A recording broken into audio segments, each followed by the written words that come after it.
Makazini haya ambapo mashirika mbalimbali ya afya yameendelea kujitahidi kupambana na ugonjwa wa polio. Jitihada hizi zikisaidia pakubwa kupunguza athari za ugonjwa huo ambao huathiri zaidi watoto chini ya umri wa miaka 5 na huweza kusababisha ulemavu wa kudumu na hata kifo.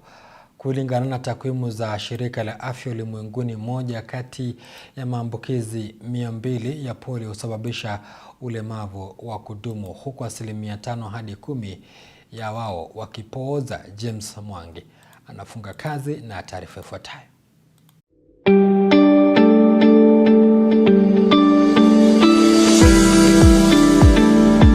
Polio ni ugonjwa wa kuambukiza ambao huathiri zaidi watoto chini ya umri wa miaka 5.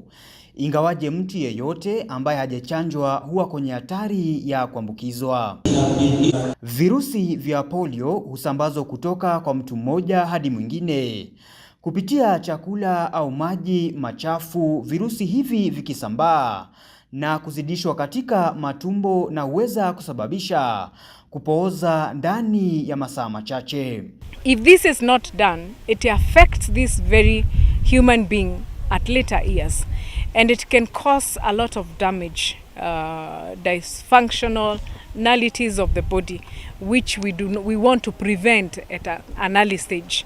We also do not want to keep giving emergency doses, where else we are supposed to have eradicated of the same. Kulingana na takwimu za Shirika la Afya Ulimwenguni, moja kati ya maambukizi 200 husababisha ulemavu wa kudumu, huku 5 hadi 10 ya waliopooza wakiaga dunia. Dalili za ugonjwa huu ikiwa ni pamoja na uchovu, kutapika pamoja na maumivu ya mikono au miguu. Vaccination for children is mandatory, especially in counties like Garissa, where there's an influx of people coming in and out of the country. It will be important that children below the 5 years are given the 4 vaccinations that are required before their 5 years. The child at birth, there's the vaccination at 6 weeks, there's one at 10 weeks, and one at 14 weeks.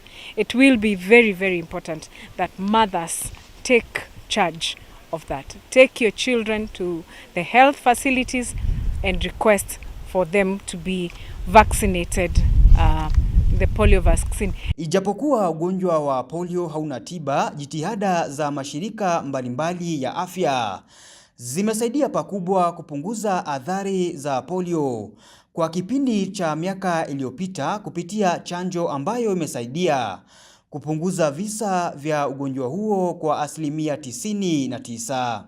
Ni muhimu sana tujitokeze, tusidanganywe ya kwamba polio vaccine iko na madhara yoyote. Hii polio vaccine ndio imetutoa hiyo mwaka ya 1988 tulikuwa tuna report cases 1300. Saa hii tunaona cases 2-3 zinatokea hapa na pale. Na case moja ya polio, hiyo ni thibitisho ya kwamba polio bado iko. Kwa hivyo lazima tupigane mpaka tumalize polio nchini mwetu na Afrika. James Mwangi, makala ya Undugu Afya.